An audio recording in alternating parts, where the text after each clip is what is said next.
You've made it.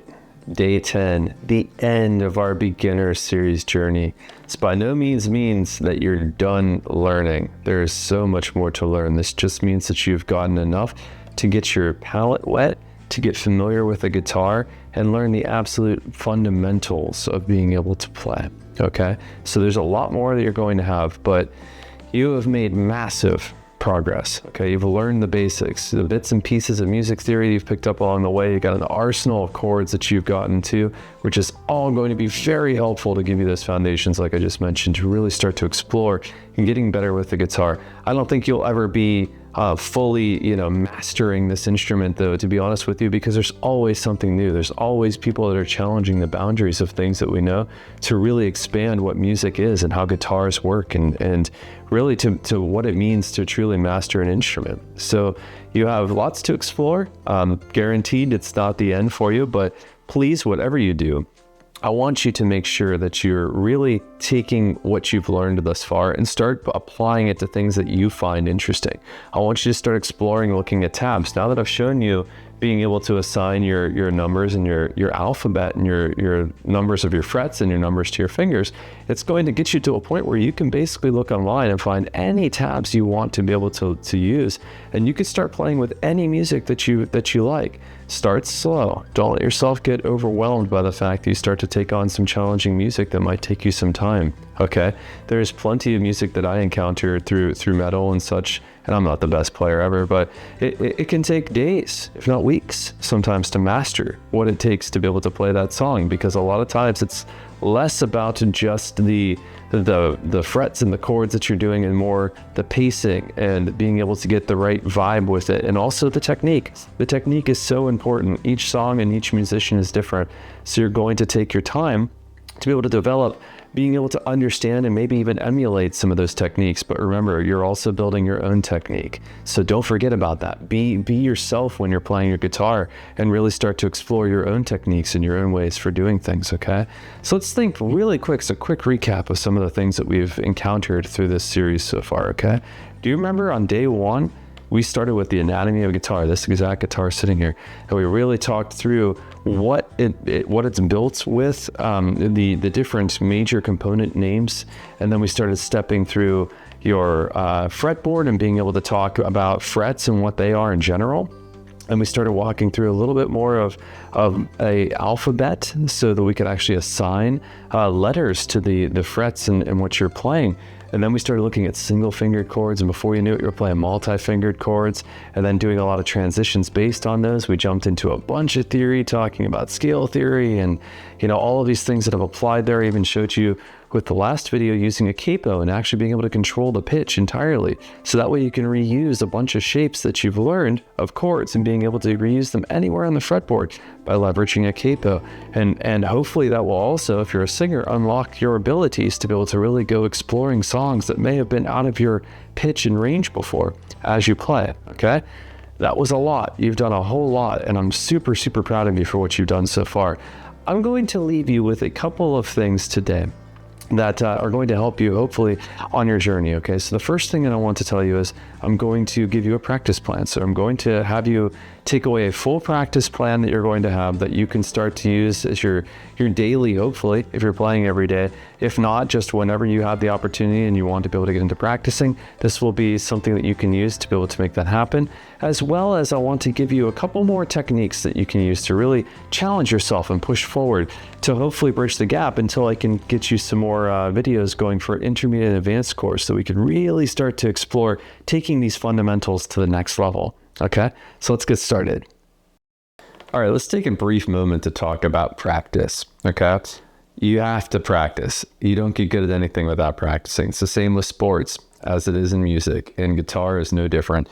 If you don't practice, okay, you're going to plateau. You're going to stay at a location that you are. And even with practice, you're not necessarily guaranteed to have growth either. You need to continue to explore and find things that you're really interested in that will help you to push boundaries and really get yourself out of a box and continue to grow. Okay.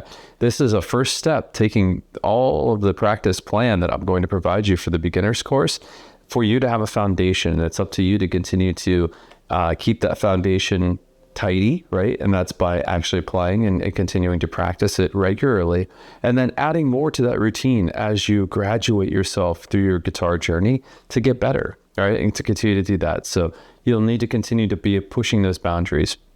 Now, one thing I do want to make sure that I say to you, okay, is practice is not the same as playing. Playing your guitar, like playing songs and doing things, is really fun. And, sometimes those can serve as being a bit of practice, but it doesn't necessarily substitute practice, is kind of the point. Practice is very much, for that specific matter, something that's going to teach you proficiency in being accurate and sometimes even building speed and making those things happen, okay? And that's going to be a major component of you playing. So make sure you temper playing songs and different things of the sort with actual practice. Now, I'm going to make another announcement, and some people might not necessarily agree with this, but I 100% think that this is vital to you, okay? If you're picking up your guitar and you're making the choice to pick up your guitar every day, even if it's for 5 minutes or if it's for 5 hours, whatever, if you've had a terrible day at work, say, for example, and you're like, you know what, I don't want to practice. I just want to get in here and just play a bunch of music and just like get some of this de-stressing happening and just have some fun. Please set the practice aside. Go play your dang guitar and go have some fun. Okay. It's really important. I just want this guitar in your hands. As long as you're doing that and you're making that connection, you're continuing to provide some time to be able to spend with this and to really make it be an extension of yourself. That's what matters, okay? Practice is always going to be there for you and continue to do so, okay? So please, that is an important thing, but playing and just having your guitar in your hands is absolutely something major to have. So like I said, I'm going to have a link in the bottom of the description along with the courseware to give you a practice plan. So I'm going to put together a plan of the things we've covered so far and a couple of other things I'd still like you to learn and add to your routine, okay? And that's going to be your baseline. And from there, you're going to build up on your own. And then as I start to release the intermediate advanced courses, you'll have even more to connect to that practice plan. So you can really have a robust practice plan of things that you are able to work out and sometimes even switch in and out of your routine from session to session. All right, before you go, I want to do just a couple of brief introductions to techniques that we didn't quite get to through the rest of the course, and just give you a very, very, very brief introduction. And then once you have that, you can start to explore it more in the future. And I might make some videos as well that might expand upon this a little bit more, but for now, this will just give you a very, very basic introduction. And then from there, you can start to explore. And if you like this, you'll be able to explore more. So let's go with finger picking as the first one, okay? So what is finger picking? It's when you set your pick to the side and you're literally going to use your fingertips to pluck the strings, okay? So in this case, it's posturing is going to be very similar to when you're holding a pick. So if you think about your hand and the position and what we've been doing so far, it's very much the same thing. You're just going to, instead of holding your hand like this, right, just open your hand a little bit more and have your fingers about like this and just hover them above the strings. However feels natural to you. You want your wrist to be kind of loose. So remember, just like our fretting hand, when it's dropped and loose, kind of want to do the same thing. You want your hand to be dropped and loose. You don't want tension because you can hurt your wrist and you can also hurt your fingers if you continue to do this wrong for an extended period of time, right? So you want to be a little bit careful with that. But what we're going to do is we're going to assign values to your fingers. Your thumb, index, middle, and ring are your 4 fingers you're going to use. So you'll leave your pinky out of it for now. Now, there is techniques that will use your pinky in the future, but I'm not going to go into that right now. I just want you to focus on these 4 fingers as being able to play, okay? So what I'm going to do is I'm going to introduce you to 3 chords that you're familiar with already, and we're going to play 4 measures of playing these 3 chords with a G, a C add 9, a D sus4, and then back to a C add 9. We're just going to go real slow, play these chords twice, and then we'll progress to the next one, then the next one, and then the next one, and that's it. And as you start to get a little bit more familiar with it, right, you can start to expand and go a little faster if you want to, okay?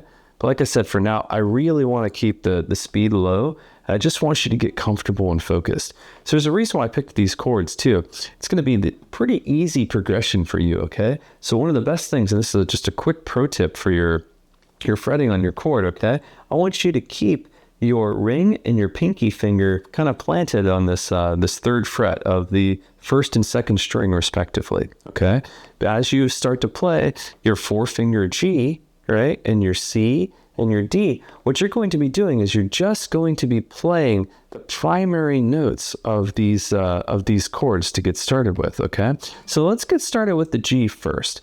What you're going to be plucking is you're going to be fretting as if you were playing this chord, okay? But you're going to only be plucking this top string. So you're going to be plucking 6, okay? And then you're going to be 3, 2, and 1. So that's all we're going to do. We're going to do our thumb on the 6th string, okay? And then your index on the 3rd string, which is going to be open, okay?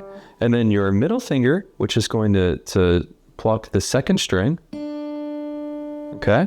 And then finally, your ring finger, which is going to pluck the 1st string, okay? So let's do that one more time.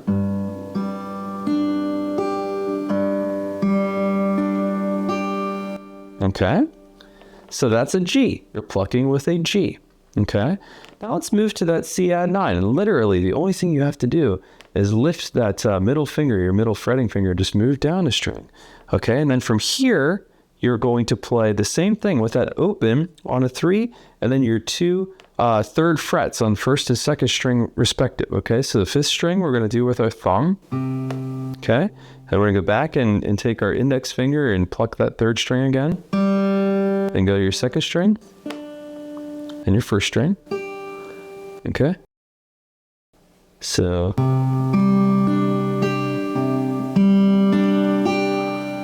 okay, with me so far? All right, now let's move on to that D sus. So for here, you're going to be the 4, 3, 2, 1 strings, okay? So you're going to leave that 4 open and pluck it with your thumb, okay? Then obviously your index on the 3rd, and then your middle on the 2nd, and your ring on the 1st.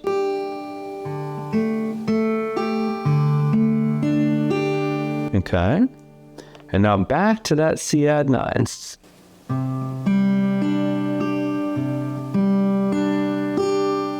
So if you want to close, you can go back up again to the G. Okay, this is a quick introduction to finger picking. Like I said, I'm not very good at it either, but it is something that's a lot of fun to play, and especially if you marry this up with the campfire style playing, you can have a lot of fun being able to noodle with this and play around. And if you're by a fire or just out with some friends, it's a really fun way to play. All right, let's introduce you to another technique, string muting and percussive playing. These concepts you're already familiar with, so it's actually going to be pretty straightforward, okay? So you're going to be using a little bit of palm muting as well as slight syncopated strumming. Remember, syncopated strumming was when you'd play down and then you would have an upstroke that would only play like a certain piece,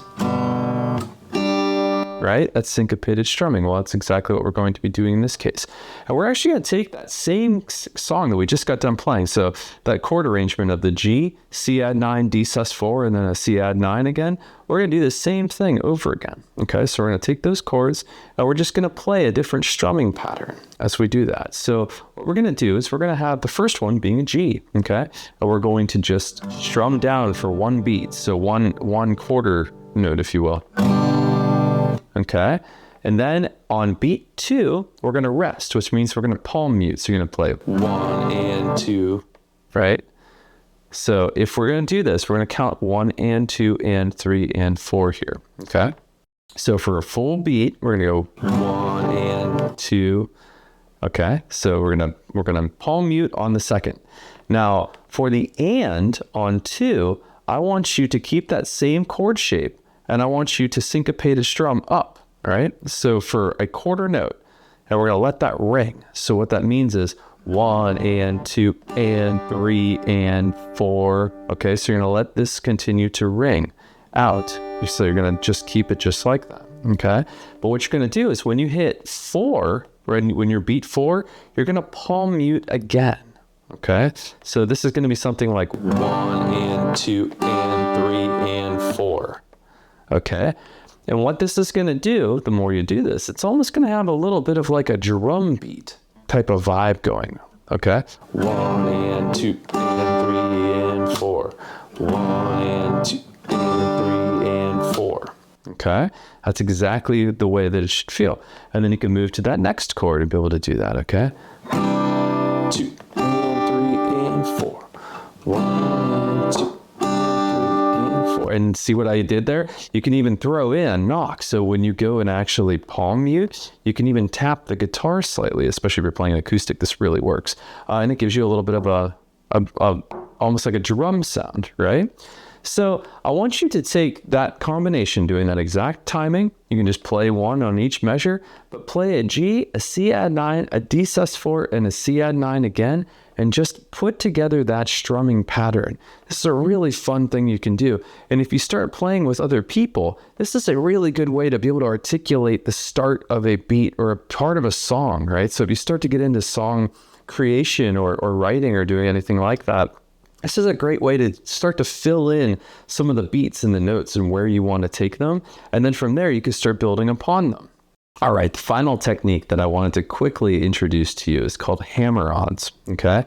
Hammer-Ons are when you press your finger onto a fret of a string that's already ringing. It has an effect, it has an accentuation effect, and it's exactly what it's used for. It's meant to accentuate chords when you're playing primarily. Now there's other uses that you can do as well with technique, but for the most part, Hammer-Ons are good for chord progressions and being able to do this. And again, like I said, they give you some flavor. They give you just an addition to that chord that really makes it a lot more expressive, okay? So let me show you an example. And in this case, we're gonna stick to the same example we've been using for these technique additions, okay? So we're gonna be looking at the G, C add 9, D sus4, and back to a C add 9 again, okay? So let's play a standard 4-fingered G chord, okay? Nothing fancy there, right? Now, let's take that index finger and lift it and play that again, okay?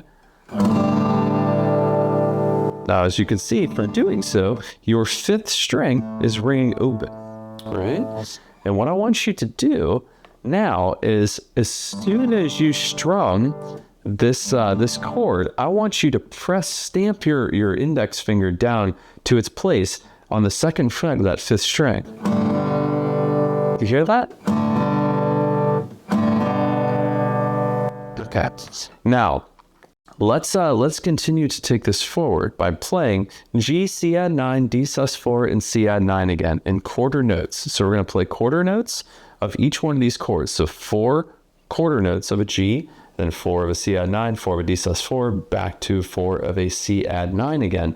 But each first quarter note of that repetition of 4, I want you to do a hammer-on with your index finger, only your index finger. So wherever your index finger is being used, okay, I want that hammer-on to occur on that first note of 4, that first beat, okay?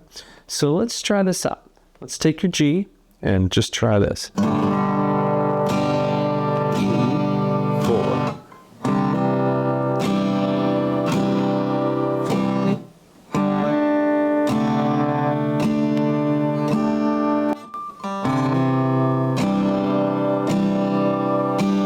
Okay, so you get that? Let's try that one more time together, okay?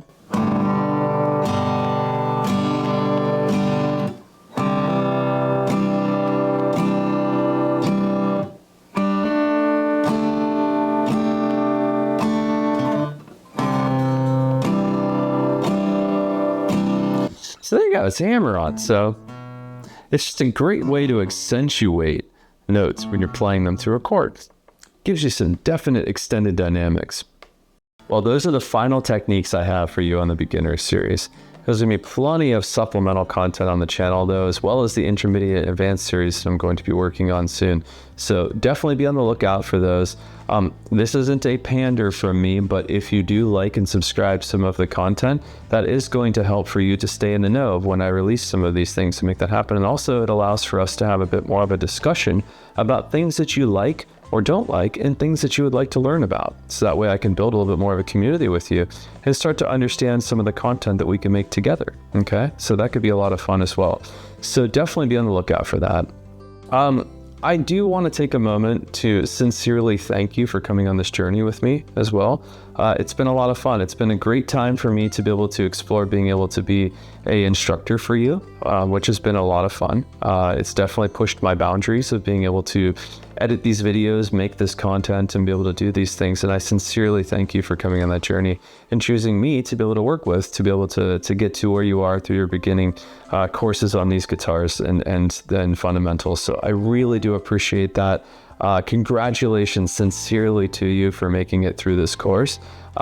You now can say you know how to play a guitar and you know the basics of being able to do so, which I think is just an incredible thing for you to be able to take with you.